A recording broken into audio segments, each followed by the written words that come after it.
Olá pessoal, tudo bem? Sou o professor Felipe, docente da Universidade Estadual de Londrina, e a aula de hoje vai ser sobre calibração 2D e 3D dentro da disciplina de cinemetria do programa de pós-graduação em Educação Física, o ENOEL, disciplina que eu venho dividindo junto com o professor Rodrigo Bini. E essa é uma aula bastante especial porque ela fala de um procedimento extremamente importante dentro de uma coleta de cinemetria que diz respeito à calibração 2D e 3D. A importância dessa etapa e desse procedimento, entender quais são os processos que estão por trás de uma calibração 2D, 3D, faz com que a gente entenda também quais são os possíveis erros que a gente pode cometer numa coleta durante o procedimento de calibração, seja ela em uma coleta em 2 dimensões ou ela em uma coleta em 3 dimensões.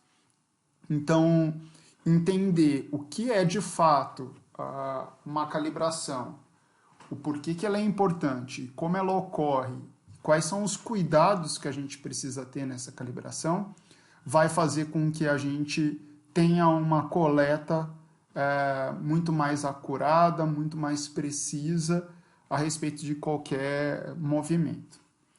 Como a gente ainda está no início da disciplina, é muito comum que vocês façam as seguintes perguntas quando se pretende fazer uma análise cinemática de um movimento qualquer, né?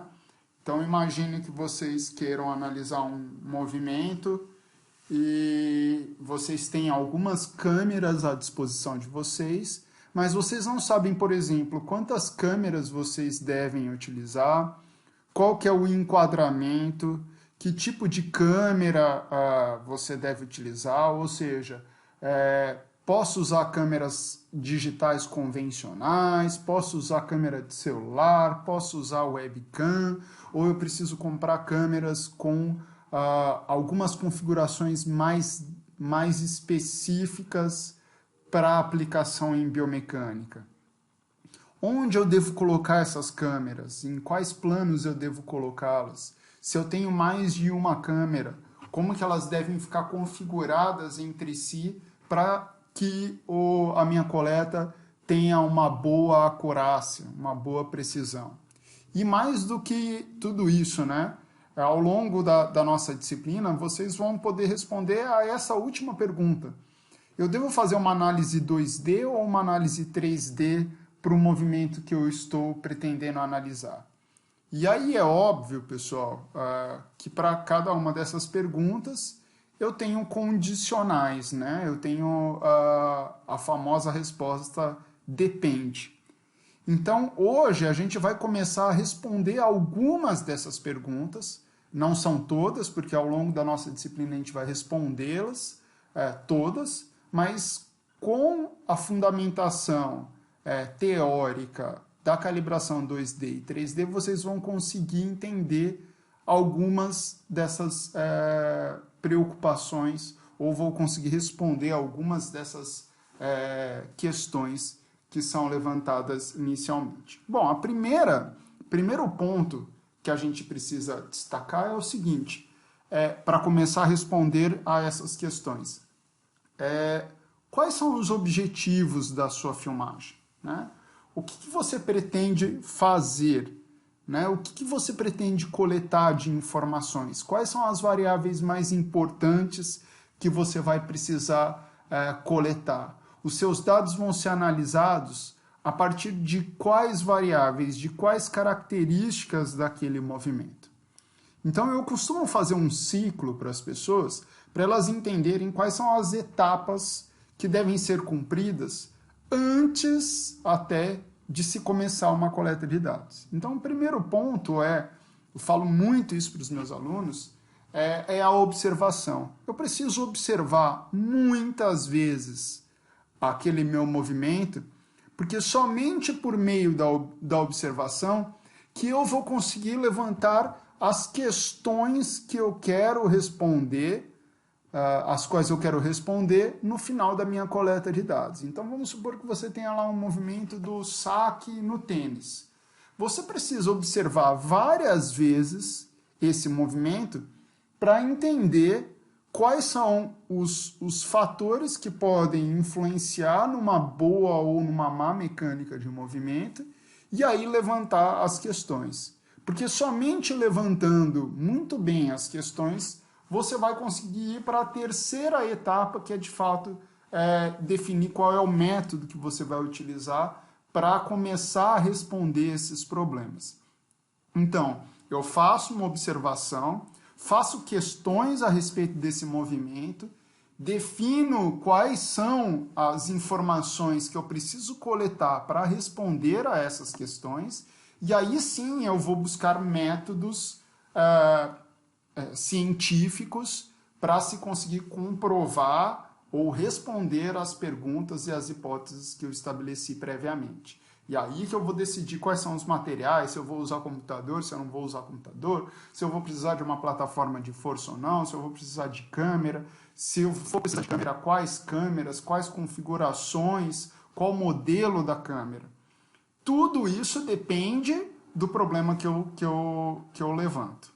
Eu sei que muitas vezes a gente faz o inverso, né, pessoal? Muitas vezes a gente vem aqui e seleciona primeiro os métodos, a gente entra no laboratório e fala o que eu tenho neste laboratório à minha disposição.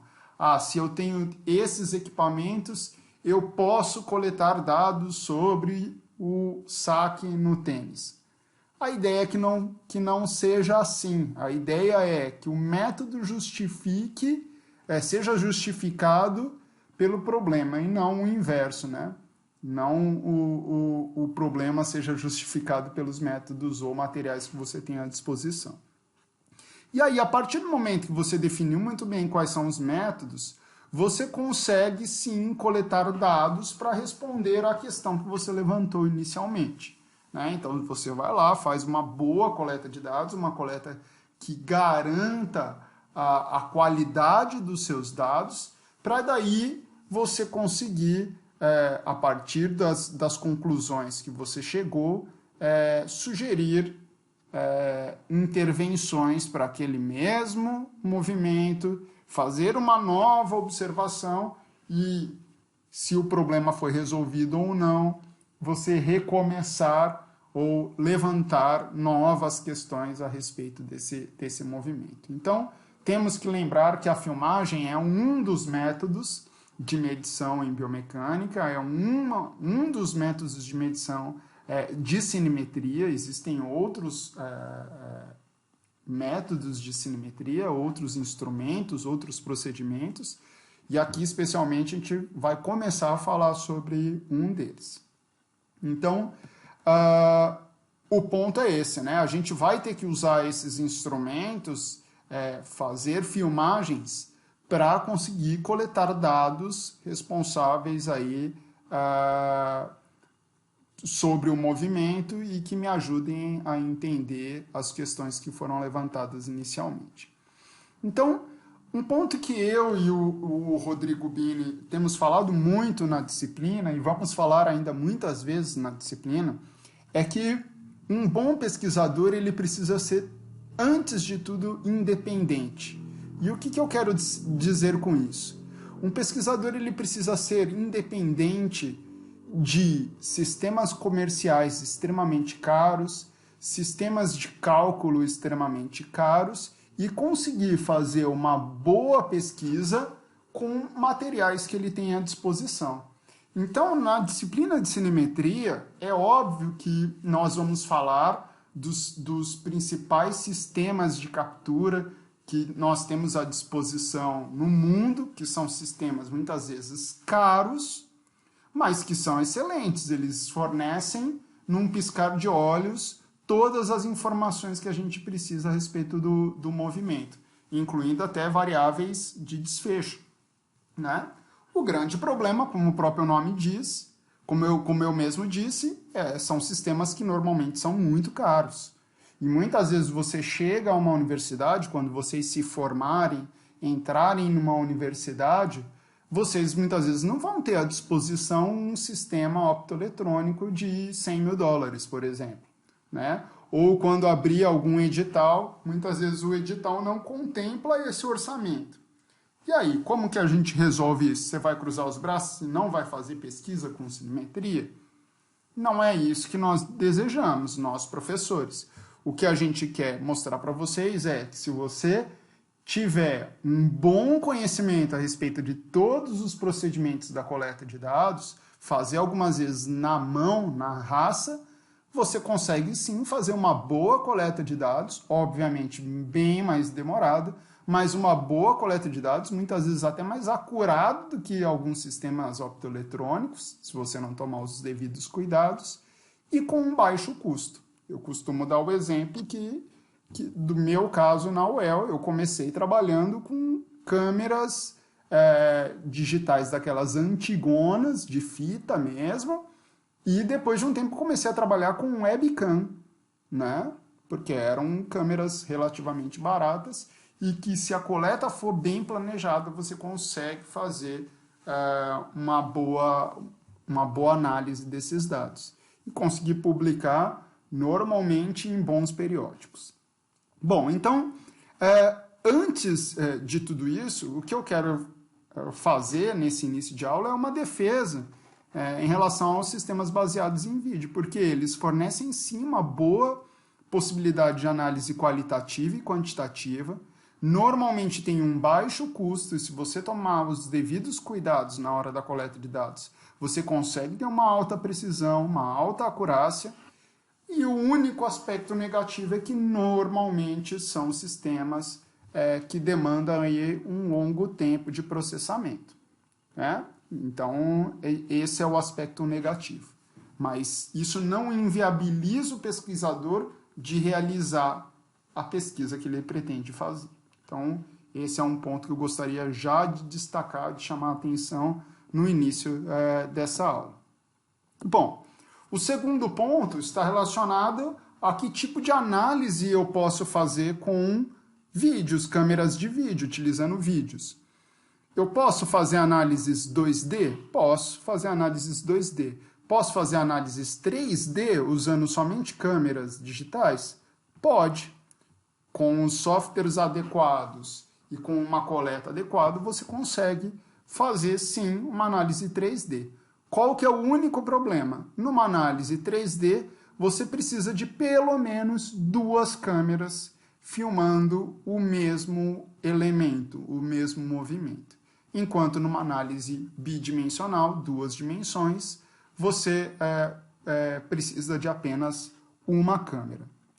Professor, análise 2D é sempre ruim? Não. Muitas pesquisas já foram feitas e ainda são feitas com análises bidimensionais, desde que você garanta, por exemplo, que o movimento ocorra em um dos planos. Vamos lá, e quais são as etapas de uma coleta de dados? Eu costumo apresentar esse organograma para mostrar para vocês que uma coleta de dados em cinemetria ela tem 2 fases. Uma fase que é realizada em hardware e outra fase que é realizada em software.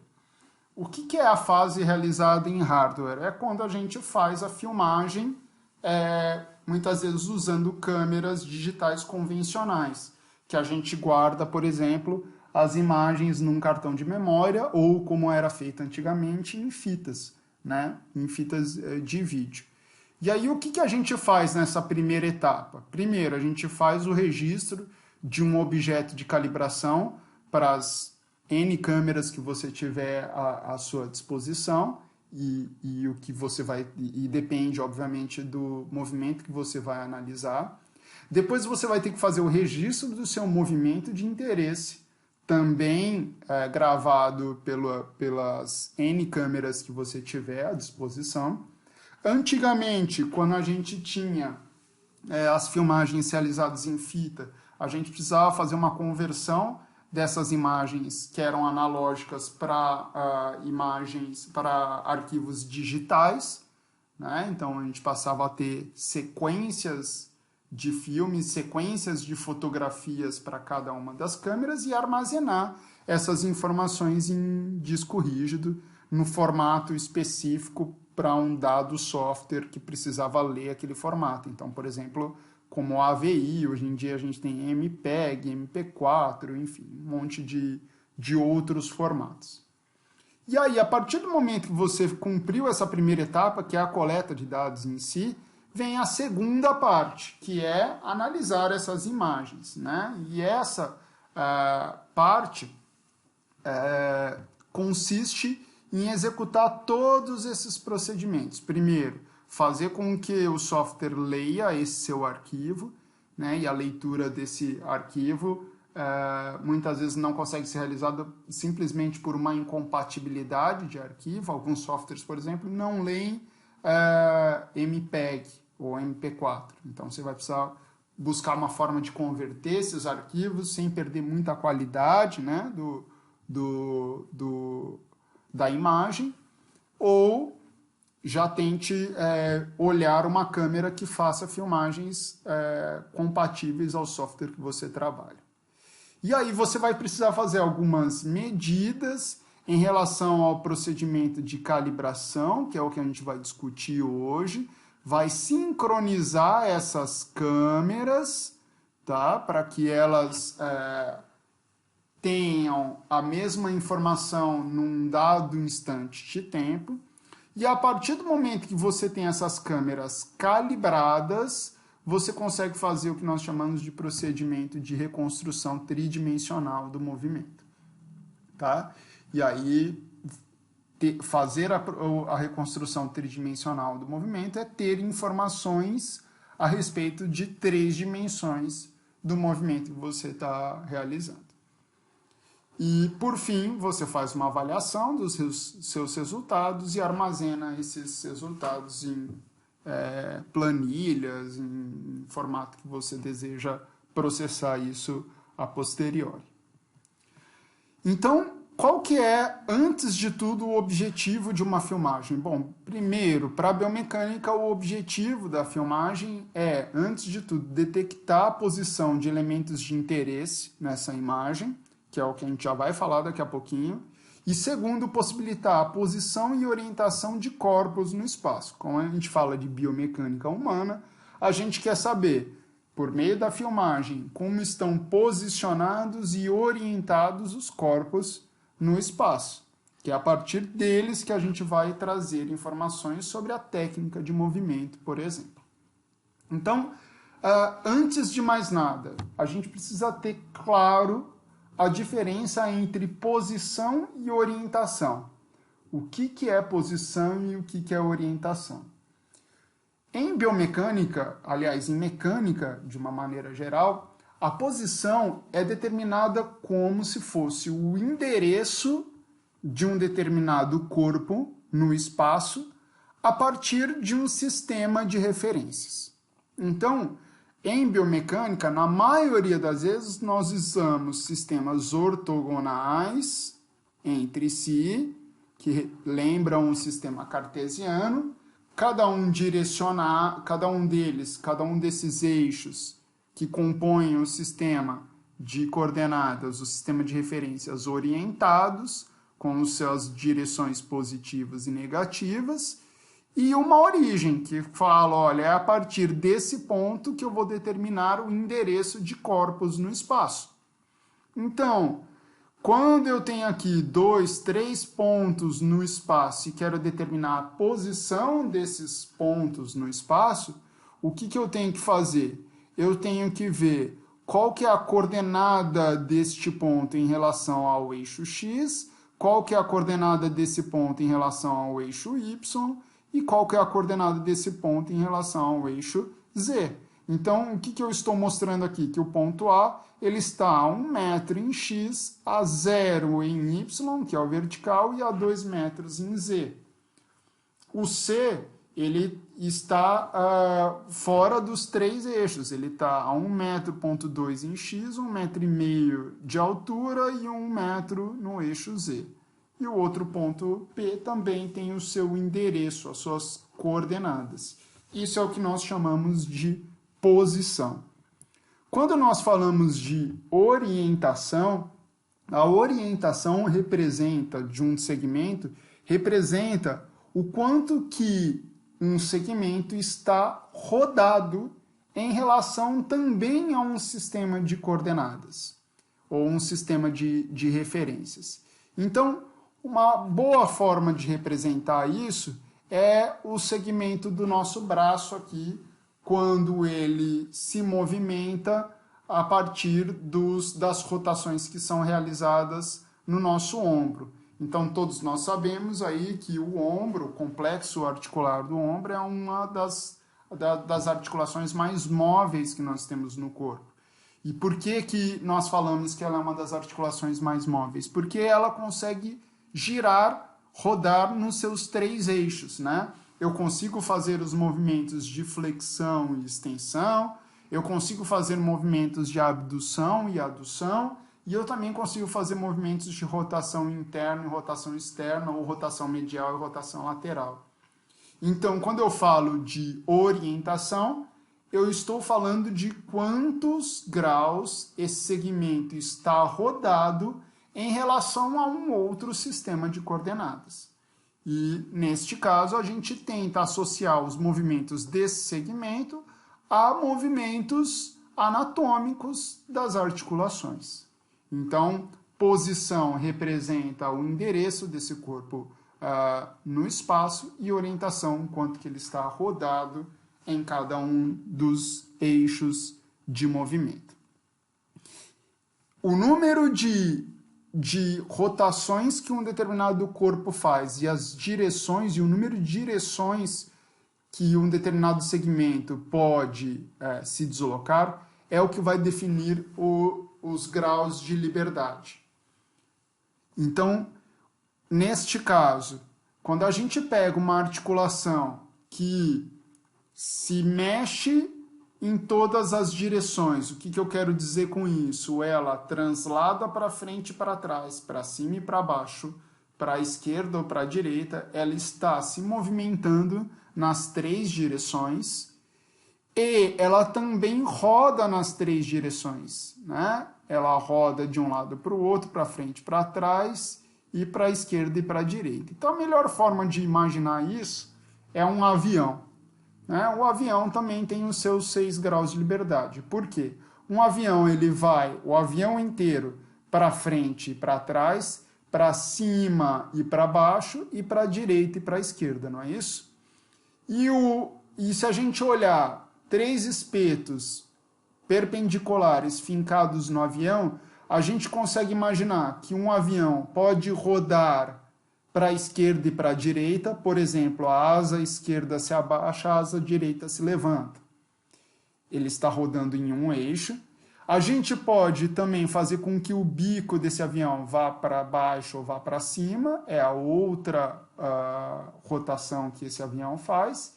E ele também pode fazer com que o avião também pode fazer a rotação de modo que o bico vá para a direita ou para a esquerda. Então, a gente pode dizer que o avião, o segmento aí que representa o avião, ele tem 6 graus de liberdade, porque ele se desloca em 3 direções e ele roda ao redor de 3 eixos imaginários. E é essa mesma ideia, pessoal, que a gente usa para entender os movimentos que os segmentos fazem. A gente cria segmentos, sistemas de coordenadas locais virtuais, né, em cada segmento, posicionados ou, por exemplo, no centro articular da articulação ou no centro de massa do segmento.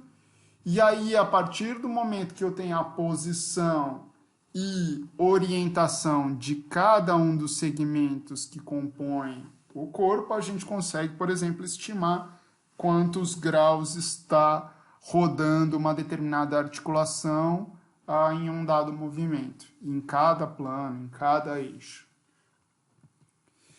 Então, pessoal, a gente precisa fazer uma filmagem adequada de modo que ela consiga fornecer as informações que eu pretendo coletar. Então, se eu quero fazer uma análise 2D, tudo bem, eu vou precisar de apenas uma câmera. Uma câmera vai ser suficiente. Só que com uma câmera eu só consigo a informação de coordenadas x e y, de duas coordenadas apenas, não é isso?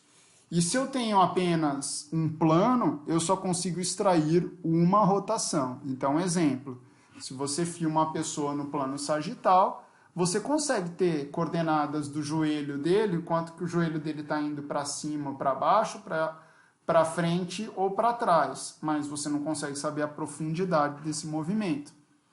E da mesma forma você consegue fazer a análise de rotação do joelho, por exemplo, durante o movimento de flexão e extensão, desde que você garanta que esse movimento esteja ocorrendo exatamente no mesmo plano que a câmera foi posicionada. Então é este caso aqui. Se você coloca uma câmera no plano sagital da pessoa e os movimentos acontecem no plano sagital, você consegue, por exemplo, saber o ângulo de flexão e extensão de cada uma dessas articulações aqui, dentro de uma certa restrição, né? Porque você está negligenciando todos os outros movimentos que essa articulação pode fazer. Já na análise 3D, a gente pode fazer um modelo mais simples, parecido com esse aqui, só que dentro de um ambiente tridimensional. Esse modelo simples ele vai ter a vantagem de poder me fornecer informações sobre coordenadas x, y e z de cada um desses corpos no espaço. Vai me possibilitar a obtenção de uma a duas orientações, ou seja, 1 a 2 eixos ao redor do qual essa articulação vai rodar, mas existem outros modelos mais complexos que conseguem sim o que a gente mais quer, que é ter os 6 graus de liberdade, ou seja, as 3 posições e as 3 rotações. Então, para isso, a gente precisa posicionar marcadores em pontos anatômicos específicos para criar o nosso modelo biomecânico, nosso modelo espacial. Isso a gente vai falar em algumas aulas mais para frente, que não é simplesmente colocar esses marcadores. Existem regras, normas e orientações para posicionamento desses marcadores para justamente a gente conseguir chegar naquelas informações dos 6 graus de liberdade que eu comentei no slide anterior. Então, neste caso aqui, os objetos de interesse na imagem vão ser esses marcadores que vocês estão vendo aqui, tá? Que também tem as suas características que a gente vai conversar mais para frente ao longo da nossa disciplina. E, por fim, existe a possibilidade de fazer uma análise 2D, que é a análise que a gente faz muito em meu laboratório, que é o rastreamento de jogadores em campo, não é? E que a gente considera o corpo do jogador como um ponto único a ser rastreado. E aí a gente projeta esse movimento no plano do campo para saber informações ali sobre distâncias percorridas, velocidades e acelerações desses atletas. Então, existem diversos modelos de marcadores, tamanhos de marcadores. Aqui do lado esquerdo vocês estão vendo marcadores ativos, ou seja, são marcadores que emitem um sinal que é capturado por sistemas específicos, né?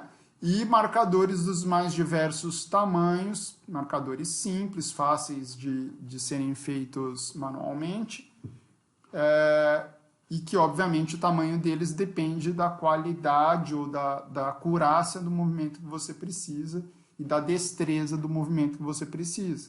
Então, quando você pega pequenas articulações, como, por exemplo, as articulações interfalangianas, né, alguns modelos multiarticulares de pé precisam muitas vezes de marcadores menores, porque senão um marcador muito grande ele pega mais de um acidente anatômico e também influencia na acurácia da sua coleta. Bom, e a filmagem, como é que ela é feita? Quais são os cuidados que eu preciso ter já inicialmente para fazer uma boa filmagem e, consequentemente, uma boa calibração? Bom, antes de tudo é importante a gente entender como é que funciona uma filmagem, né? Eu trouxe propositalmente uma câmera antiga aqui, que foi usando câmeras antigas como essa que os primeiros estudos em biomecânica começaram a ser realizados. Eram câmeras aí com filme mesmo, né, de 16 milímetros, 35 milímetros, e que, por incrível que pareça, elas faziam uma bela de uma filmagem, né, uma filmagem até relativamente rápida. Algumas dessas câmeras chegavam a uma frequência de 500 Hz, ou seja, 500 fotografias por segundo, e era assim que muitas vezes as pesquisas eram feitas em biomecânica no passado. O mais importante é que, se a gente entender como é que funciona internamente essas câmeras, vocês vão conseguir entender como funcionam as câmeras atuais, que também funcionam de uma maneira muito semelhante, né? Qual que era a ideia dessas câmeras antigas? Elas funcionavam dessa maneira: a luz passava pela lente, tinha um dispositivo aqui chamado shutter, que controlava o tempo que permitia essa entrada de luz, e um portão que ficava manuseando toda essa engrenagem, aqui esse conjunto de polias, pelo qual rodava o filme. Então, o que acontecia? O filme rodava, ele travava esse filme aqui por um intervalo de tempo muito curto. Este portão e o shutter se abria, permitia a entrada de luz, a intensidade de luz queimava o filme e registrava aquela foto. E aí, num intervalo muito curto de tempo, isso se fechava, essa polia rodava de novo até se posicionar uma outra parte do filme e tirar uma nova fotografia, para daí eu ter sequências de fotografias que iriam compor o meu filme, né, o meu vídeo. Acho que isso não é novidade para ninguém, que um vídeo nada mais é do que uma sequência de fotografias tiradas em um intervalo de tempo muito curto. Hoje, nas câmeras mais novas, o procedimento, para falar a verdade, é quase o mesmo. A única diferença é que os dispositivos são mais eletrônicos, né? E alguns até mais computacionais, para aumentar a velocidade com que se coleta essas informações e também a qualidade, óbvio, e a facilidade de depois usar esses arquivos e compartilhar esses arquivos. Mas, da mesma maneira, nós temos uma lente da câmera que se afasta e se aproxima do fundo do filme, aqui do plano de registro, né? Então, essa é a distância focal. Nós temos um objeto, né? Dentro de um plano de visão. Então, o que acontece é que a luz entra pela lente da câmera e é projetada num plano, no fundo da câmera, de uma maneira invertida, assim como é o olho humano, e depois a câmera mesmo processa a inversão dessa imagem para a gente enxergar do jeito que a gente enxerga. O olho humano também funciona dessa maneira, né? As imagens são geradas invertidas e o nosso cérebro faz a inversão dessa imagem, para a gente conseguir interpretar, enxergar o mundo do jeito que a gente enxerga. O ponto bastante interessante é que, hoje em dia, quase que em sua maioria, as câmeras não usam mais filmes. Eles usam o que eles chamam de um sensor, um CCD, no fundo aqui da câmera, que funciona, pessoal, de uma maneira muito semelhante ao filme. A diferença é que esse CCD ele possui um conjunto de sensores que são células sensíveis à luz. Então, o que acontece? Quando o shutter aqui se abre, o obturador da câmera se abre e permite que esta luz entre na câmera, essa luz, na verdade, ela vai estimular essas células sensitivas, ela vai provocar ali uma reação química, tá? Que vai gerar um sinal elétrico. Então, vamos lá de novo. Essa câmera, ela permite a entrada de luz. Essa luz vai excitar esses sensores por meio de uma reação química e, dependendo da intensidade dessa luz, ele vai gerar um sinal elétrico que é proporcional aí à quantidade de luz que entrou pela lente da câmera. O ponto importante é vocês entenderem que esse CCD aqui, esse sensor, ele é formado por muitos sensores. Cada pequeno pedacinho desse sensor vai dar uma informação de intensidade de luz e vai gerar aí essa reação química durante a entrada de luz, que depois lá mais para frente vocês vão ver que são os pixels. Então, cada pixel vai ter as suas informações de cor associados justamente a partir do quanto excitável foi a entrada de luz para cada um desses sensores. Então, é isso aí que eu estava falando.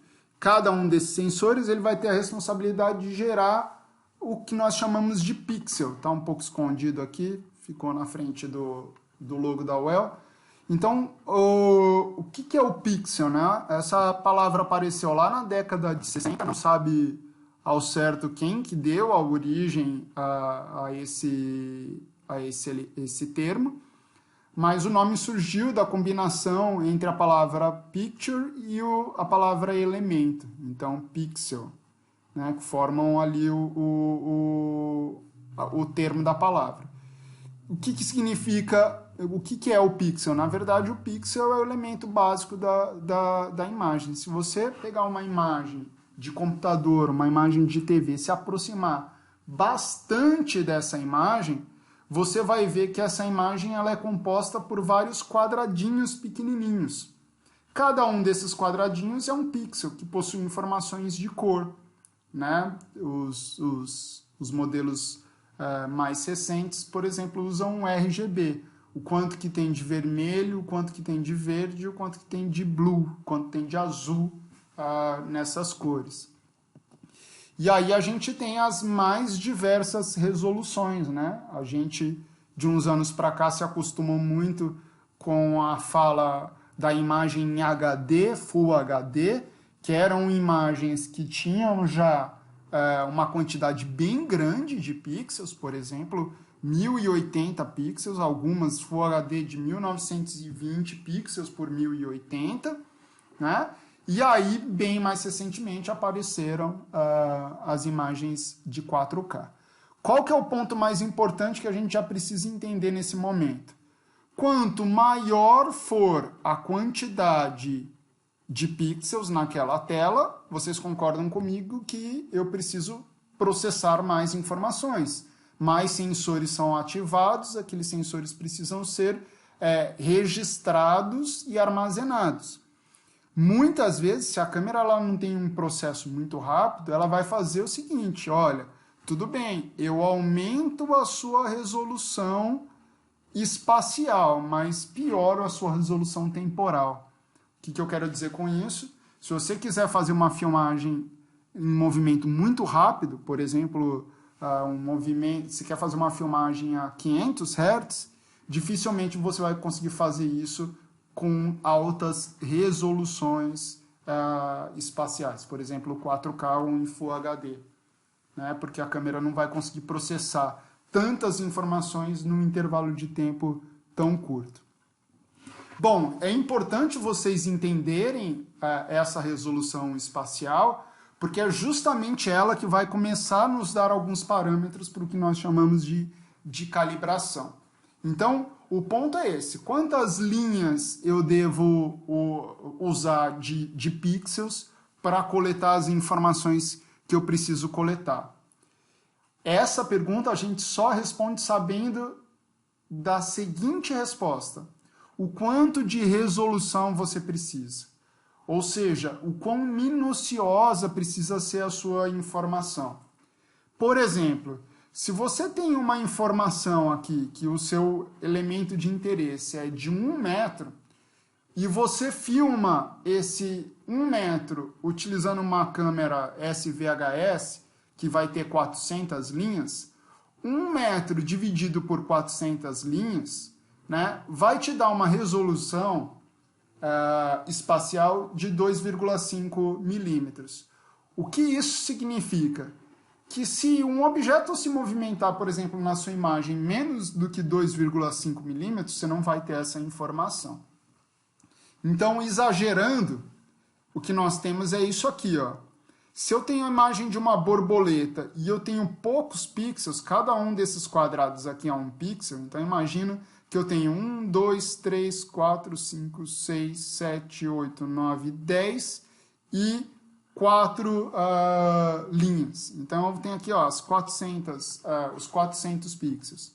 O que acontece? Quando eu vou ter as informações de RGB convertidas, o que acontece? Eu perco a qualidade, porque esses detalhezinhos da borboleta requerem um número maior de pixels. Eu preciso de quadradinhos menores para ter informações de RGB aqui. Então, essa qualidade de imagem já é piorada, já é prejudicada em função dessa baixa resolução. Então, esse é um ponto. Se eu preciso de informações mais minuciosas do que 2,5 milímetros, não dá para fazer a filmagem com essa resolução. Eu preciso aumentar essa resolução. Então, a menor distância entre dois elementos de interesse para esse enquadramento não pode ser menor do que esse valor, né, de 2,5 milímetros. É isso que eu estou querendo que vocês entendam com a definição de resolução espacial. Bom, e aí como que a informação então é gerada em 3 dimensões, né? Como eu disse para vocês, eu preciso, para 3 dimensões, de pelo menos 2 câmeras filmando o mesmo elemento. E o ideal é que essas câmeras filmem esse movimento de planos diferentes, porque somente de planos diferentes eu vou ter uma percepção do quanto aquele corpo está se movimentando nos 3 planos de movimento. Então aqui nós temos um exemplo, né, de um objeto sendo registrado de 2 perspectivas diferentes. Vejam que dependendo da perspectiva que eu estou olhando, eu tenho uma informação completamente distinta do volume desse objeto. Então, eu preciso tomar esse cuidado. Eu preciso que esse objeto precisa ser visualizado por pelo menos 2 câmeras para fazer uma reconstrução tridimensional e, obviamente, que essas informações elas sejam de planos diferentes, né? Forneçam perspectivas diferentes. Então, para isso, para fazer essa obtenção, eu preciso calibrar a imagem. O que é calibrar a imagem? Então, quando eu quero descrever o movimento de uma partícula no espaço, eu preciso saber a posição dela, o endereço dela em relação a um dado referencial. Não é isso? E aí, a partir da posição dessa partícula no espaço relativa a um referencial, eu defino um fator de escala. Então, se eu tenho, vamos lá, informações reais a respeito de um determinado objeto, e sei a posição desse objeto em relação a um referencial, eu consigo fazer o que nós chamamos de calibração da imagem. Em linhas gerais, o que é calibrar uma imagem, no caso dessa coleta cinemática? É converter coordenadas de tela em coordenadas reais.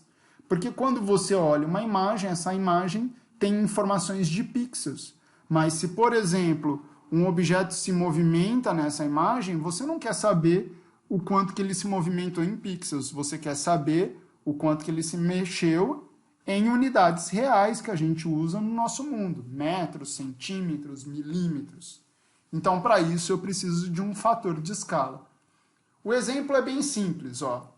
Vamos supor que, para determinar esse fator de escala, eu usei uma cruz E na extremidade dessa cruz eu coloquei 4 pontos. Esse ponto aqui de cima, esse ponto de baixo, esse ponto da esquerda e esse ponto da direita. Aqui em cima nós temos o eixo X e aqui nós temos o eixo Y. O que vai ser o fator de escala do eixo X, que é esse aqui? É a distância real em metros dividida pela distância em pixels. E o que é o fator de escala em Y? É a distância real em Y, que você conhece, dividido pela distância em pixels. Então, a ideia é mais ou menos a seguinte. Se eu tiver esses valores, esses fatores de conversão, de correção, eu consigo, por exemplo, saber quanto que um objeto se deslocou na vida real quando ele sai do ponto A e vai para o ponto B. Na imagem, eu sei que ele vai ter deslocado em Y do 20 até o 50. Eu sei que ele mexeu 30 pixels. Mas quanto que isso representa em vida real? Eu preciso calibrar essa imagem. Então, o que a gente faz? E vamos supor ainda numa situação como essa, que o objeto vai na diagonal, né? Fica mais difícil ainda de determinar o quanto ele se deslocou, ou quais são as informações em coordenadas do nosso mundo desses 2 pontos. Então, para isso, a gente precisa calibrar essa imagem. Como é que a gente calibra essa imagem? Por exemplo, no eixo X, a minha cruz, eu medi no mundo real quanto que tem de distância daqui para cá. Essa distância real é de 75 metros. É óbvio, é uma cruz muito grande aqui. A gente pode fazer uma analogia a um campo de futebol. A gente está olhando esse campo de futebol de cima, tá? Ou podemos colocar aqui centímetros, sei lá. Mas a gente está olhando esse campo de futebol aqui de cima. Eu sei que a distância entre esses 2 pontos é de 75 metros e que em coordenadas de tela, ó, ele tem uma diferença de 10 para 70, ou seja, representam 60 pixels. Logo, o fator nesse eixo é de 1,25. Faço a mesma coisa para o eixo Y. Daqui até aqui eu tenho 110 metros, porque eu fui lá, eu medi na vida real, e isso equivale a 80 pixels. Ele determina o fator aí no eixo Y de 1,37. Quando eu venho aqui e eu sei que as coordenadas de tela do ponto A é de 50 em X e 20 em Y, basta multiplicar 50 por 1,25, 20 por 1,35, que você vai ter as coordenadas reais de A. E basta multiplicar 30, que é o eixo X em pixel, né, do ponto B, por 1,25, 60 por 1,375, vocês vão ter as coordenadas reais de A e B, e aí, consequentemente, vocês conseguem fazer os cálculos de interesse, por exemplo, a distância percorrida do ponto A para o ponto B. Tá? Então, exemplo aí, essa distância em coordenadas reais, né, em unidades reais, é de 60,41 metros. Bom, para tentar deixar isso um pouco mais claro, a importância de ter essas informações de diversos planos, eu criei uma rotina no MATLAB para representar isso a vocês. E eu vou tentar mostrar aqui para vocês o seguinte. Então, é uma rotina que eu chamei de Reconstruct 3D. E a ideia dessa rotina é a seguinte, olha. Eu fiz um cubo aqui que representa o volume onde um determinado movimento vai acontecer. Aqui é a minha câmera, e para não colocar o plano da câmera atrás dela e ficar invertido, como vocês viram, e ficaria até mais difícil para eu representar, eu coloquei aqui na frente. Tá? Então, o que a gente vai ver aqui? Eu vou rodar essa imagem aqui. Vocês vão ver o seguinte, que nós temos uma câmera, centro óptico da câmera, o plano da imagem da câmera, que poderia estar atrás dela, eu só estou representando aqui na frente, e o volume onde um dado objeto vai se movimentar. O que eu fiz aqui? Eu só determinei com esse quadrado aqui, com esse retângulo, na verdade, o plano dessa imagem. Mas o que a gente precisa fazer? A gente precisa criar os pixels, certo? porque são eles que vão criar essa relação entre o objeto e a imagem. Então, eu vou criar aqui os pixels. Eu acho que vocês não vão conseguir ver daí, da imagem, mas se a gente der um zoom, ó, acho que vocês conseguem ver que é tudo um quadriculadinho, certo? Ó, depois de um tempo ele vai sumir. E eu faço isso para as câmeras, tudo bem? Vou dar um continuar aqui. Vocês vão ver, teoricamente, ó, que essa imagem está toda quadriculadinha. Acho que agora está conseguindo mostrar para vocês.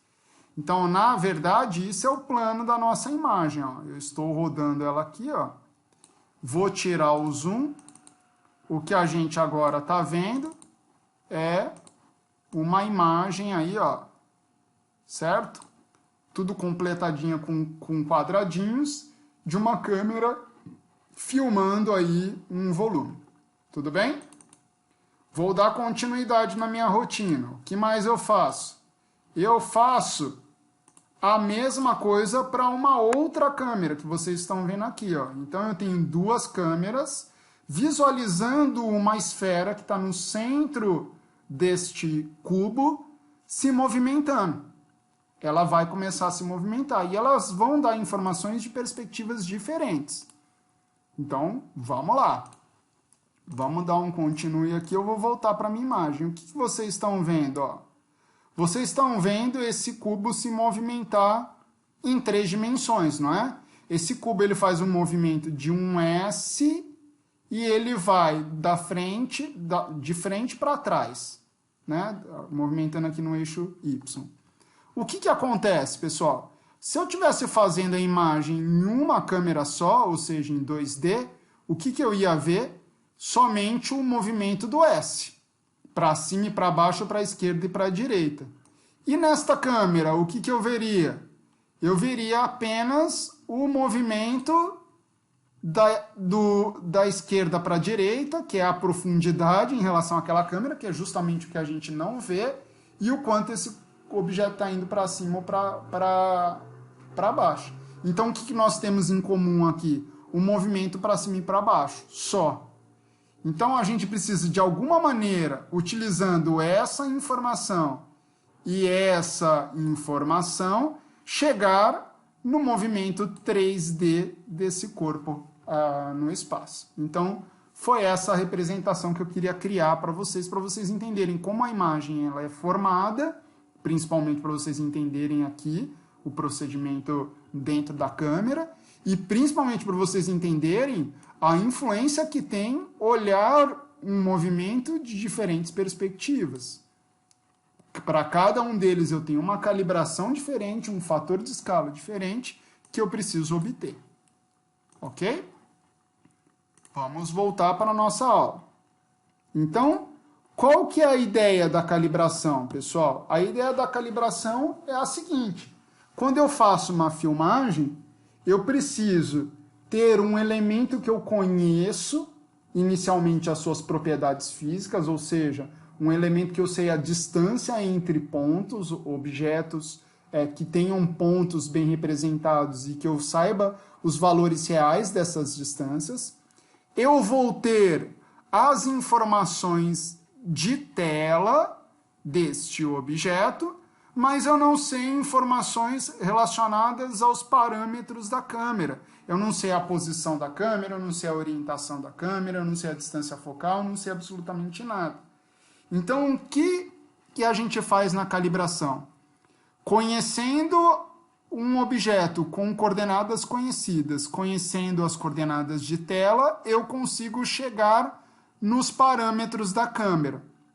A partir do momento que eu tenho os parâmetros da câmera, tenho a filmagem de um novo objeto, mas não sei as suas coordenadas, eu consigo chegar nas suas coordenadas. Sabendo esse item e esse item, coordenadas de telas e coordenadas reais, eu chego nos parâmetros da câmera. Sabendo os parâmetros da câmera e as coordenadas de tela, eu chego também nas coordenadas tridimensionais reais desse objeto, obviamente fazendo isso com mais de uma câmera. Isso é o que nós chamamos de calibração. E como isso é feito, pessoal? Por um método chamado DLT, Direct Linear Transform, ou Transformation, e ele é definido por um conjunto de equações. Então, em cada conjunto, nós vamos ter ali, para cada ponto no espaço, a gente vai ter duas equações, ou seja, as coordenadas de tela daquele objeto, U e V, ou seja, os pixels, né, em coordenadas bidimensionais U e V, elas são dependentes das coordenadas x e y reais desse elemento e dos parâmetros da câmera. Então, nós temos aqui 8 parâmetros, estão vendo? 8 parâmetros das câmeras. Isso eu não sei. Então, no caso 2D, nós temos 8 incógnitas. Se eu tenho 8 incógnitas, eu preciso de pelo menos 4 pontos, 2 vezes 4, 8, para ter o mesmo número de equações que o número de incógnitas. Então, se vocês lembrarem lá do nosso ensino médio fundamental, que a gente via sistema de equações, o que o professor falava?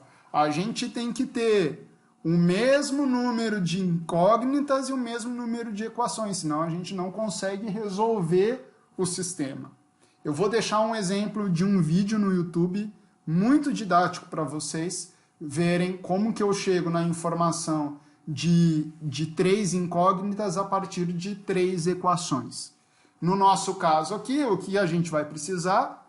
De 4 pontos, ou seja, lembra daquele exemplo que eu dei aqui, ó, este ponto, para conseguir fazer a nossa calibração 2D. Né? Então, a gente vai conseguir obter os parâmetros da câmera de L1 a L8 com as duas equações de 4 pontos específicos, 2 vezes 4, 8. E para o 3D, pessoal, a gente continua tendo um objeto se movimentando no plano da imagem, que vai ter suas coordenadas de tela U e V. Nós vamos ter coordenadas x, y e z desse objeto, mas no caso do 3D nós temos 11 incógnitas relacionadas ao posicionamento da câmera, orientação, distância focal e todos os outros parâmetros intrínsecos e extrínsecos da câmera. Então, para isso, né, se nós temos 2 equações por pontos, eu preciso pelo menos 6 pontos. 2 vezes 6, 12, para ter um número de equações maior do que um número de incógnitas. Então, essa é a ideia da calibração, tanto bidimensional quanto tridimensional. E o outro ponto é, então, relacionado a quantas câmeras eu devo utilizar. Para uma filmagem 3D, pelo menos 2 câmeras visualizando o mesmo corpo, né, o mesmo elemento no espaço. Aí você deve me perguntar, professor, então eu posso colocar essas câmeras em qualquer lugar? Não. Possui regras, como eu disse a vocês. Existe uma grande influência colocar 2 câmeras uma do lado da outra ou câmeras visualizando perspectivas completamente distintas. E, de novo, eu vou usar o MATLAB para mostrar isso para vocês. Né? Então, eu vou dar um exemplo aqui de uma outra que eu criei. Opa, deu erro aqui, deixa eu fechar. Uma outra rotina que eu usei. Oh, meu Deus. Uma outra rotina que eu faço o seguinte, eu tenho a câmera novamente, eu tenho o plano desta câmera e tenho um cubo lá dentro desse meu volumezão aí de movimento. Então, se a gente aproximar isso, ó, vocês vão ver que eu tenho um cubo aqui. Ó. É que como eu estou olhando de cima, eu não vejo o cubo, mas se eu rodar, ó, eu vou ver este cubo. Deixa eu tentar aproximar aqui. Opa! Aqui. Trazer esse cubo um pouquinho mais para o meio, que daí eu consigo dar, acho que mais um, para vocês verem. Então, acho que vocês estão conseguindo ver aí que nós temos um cubo, certo? Olha aí. Então, com esse cubo, Se vocês têm imagens em perspectivas completamente ortogonais, você consegue ter uma boa visão, olha aí, do cubo. Ele vai formar também um quadrado aqui, outro quadrado aqui, e você consegue reconstruir o volume deste objeto. Agora, nós temos um grande problema se eventualmente, olha aí, no caso aí, o volume vai dar em pixels aqui esse determinado valor. Agora, a gente pode ter um problema muito grande se a gente, por exemplo, colocar uma câmera do lado da outra, como vocês estão vendo aqui. Essas projeções, elas não vão condizer com, de fato, o volume deste objeto. E mais grave que isso é se você... Olha lá como é que vai ficar. Mais grave que isso é se você tem duas câmeras muito paralelas uma à outra, no caso, colocar uma câmera do lado da outra aqui, qualquer erro de medida aqui tende a superestimar o erro também da reconstrução tridimensional. Então, existe aí uma certa recomendação de que o posicionamento das câmeras deve atender, no mínimo, um ângulo de 60 graus entre si, né? Mas idealmente seria de 90 graus. E tem uma aula do Rodrigo Bini que ele até comenta sobre isso também. Tudo bem?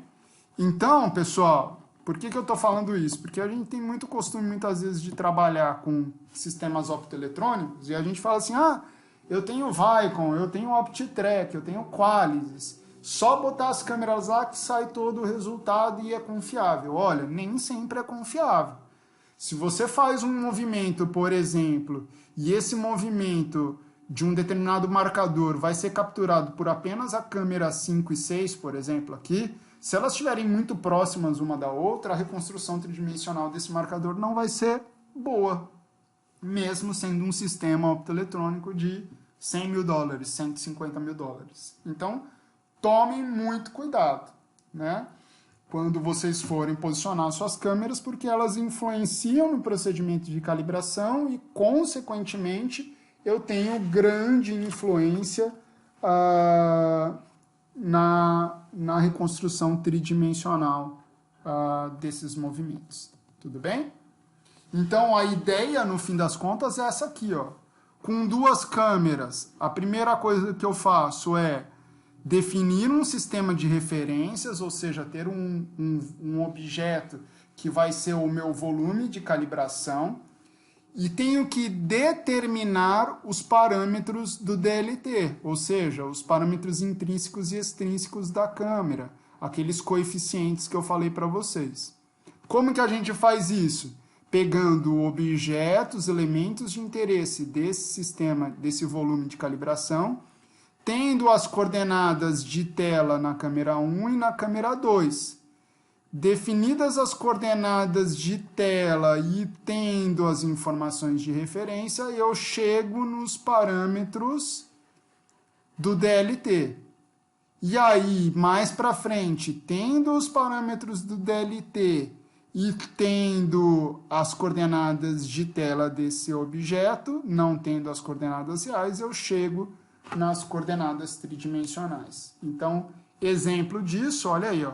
Você coloca um cubo, tem que ser rígido, você define a origem desse sistema de coordenadas, a mesma origem nas duas câmeras, calcula a distância de cada um desses pontos para essa origem, e isso vai servir como as informações reais no momento da calibração para você. Ou ainda, um jeito que eu vou explicar para vocês na nossa disciplina, quando for fazer uma coleta tridimensional, é usar uma haste. Se você tem uma haste rígida, tem um medidor de nível nessa haste, você consegue criar um volume movimentando essa haste no espaço. Tudo bem? Então, por fim, para fechar a ideia e a explicação para vocês, o que eu queria que vocês entendessem é isso aqui, ó. A partir do momento que eu tenho um objeto lá no espaço com coordenadas conhecidas e tenho essas coordenadas na tela, eu chego nos parâmetros da câmera. E aí, depois eu não vou ter as coordenadas tridimensionais do meu movimento de interesse, mas eu já tenho pré-estabelecidos os parâmetros da câmera e tenho as coordenadas de tela. Então, eu consigo fazer o caminho inverso. Então, o que a gente costuma dizer é que para reconstruir em 3 dimensões, a gente realiza 2 vezes o DLT. O primeiro é a calibração, onde eu tenho coordenadas de tela, eu tenho coordenadas de um objeto real e eu chego nos parâmetros da câmera. E depois, o que é a reconstrução? Eu tenho as coordenadas de tela, que eu vou rastrear um determinado marcador no indivíduo se movimentando. Eu já tenho os parâmetros da câmera definidos na calibração, mas não tenho as coordenadas tridimensionais do objeto, que é o que eu vou obter no segundo DLT. Tudo bem? Bom, os sistemas optoeletrônicos, eles têm uma grande vantagem de fazer isso de uma maneira muito mais rápida, essa calibração. Eles usam muitas vezes um instrumento chamado WAND, que tem normalmente esse formato de T, né? Esses marcadores já possuem distâncias conhecidas entre si, no caso da Vicon, e se eu não me engano, da Qualisys. A própria WAND, quando ela é colocada no chão, ela serve para determinar a origem do meu sistema de coordenadas. Então, ele pega esses eixos, já define a origem do sistema de coordenadas em um desses marcadores, define as direções e também com as medidas de distância conhecida entre eles, ele consegue fazer a calibração. Daí você pega essa WAND e movimenta no espaço. No caso do OptiTrack, que é o sistema que eu tenho no meu laboratório, ele tem dois instrumentos para isso. Ele tem o Square, que define inicialmente a origem do sistema de coordenadas e os eixos orientados, e depois a WAND, que vai determinar para as coordenadas de tela, vai determinar as coordenadas de tela e as coordenadas reais das distâncias entre esses marcadores que vocês estão vendo. E aí no OptiTrack vai ficar uma tela assim, ó, cada imagem, cada câmera vai ter um conjunto de pontos rastreados dessa WAND, desse T aqui, que com informações de distâncias conhecidas consegue fazer a calibração de um ambiente em 3 dimensões. E aí no fim dessa varredura que a gente faz na imagem, determinando-se os parâmetros da câmera, você tem uma parte das informações que é saber como esses objetos estão se movimentando em 3 dimensões. Só que eu ainda não tenho a informação a respeito da origem do meu sistema de coordenadas. Então é por isso que daí depois eu preciso definir, usando o Square, onde está a origem do meu sistema de coordenadas, o eixo X e o eixo Y, para ele conseguir, por exemplo, rodar esse gráfico aqui, essa imagem, deixando as câmeras no alto e completamente alinhadas, por exemplo, com o Sol. Tudo bem? Bom, na nossa atividade prática, na UEL, eu vou fazer uma brincadeira de reconstrução tridimensional com vocês na raça.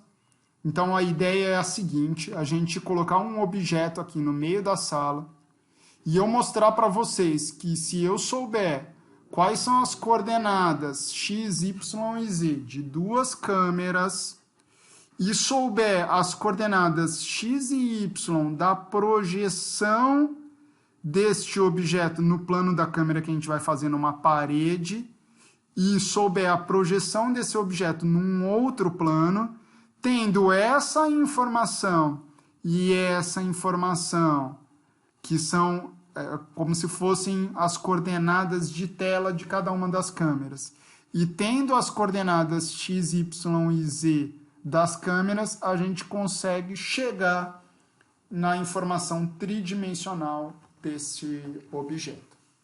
Tudo bem? E por fim, eu vou deixar uma atividade prática para vocês, uma simples coleta de dados que vocês vão fazer em 2 dimensões, que eu vou mostrar num outro vídeo para vocês, utilizando um software chamado Kinovia. Ele é gratuito, esse software. E o exercício que eu vou fazer com vocês é o seguinte: vamos fazer uma coleta de dados em 2 dimensões e vamos ver quais são as consequências de se realizar um movimento no plano onde eu fiz a calibração e realizar o mesmo movimento à frente desse plano e atrás desse plano. Essa que vai ser a tarefinha de vocês e vocês vão poder acompanhar isso num outro vídeo. Tudo bem? Um abraço, até mais e muito obrigado pela participação de vocês.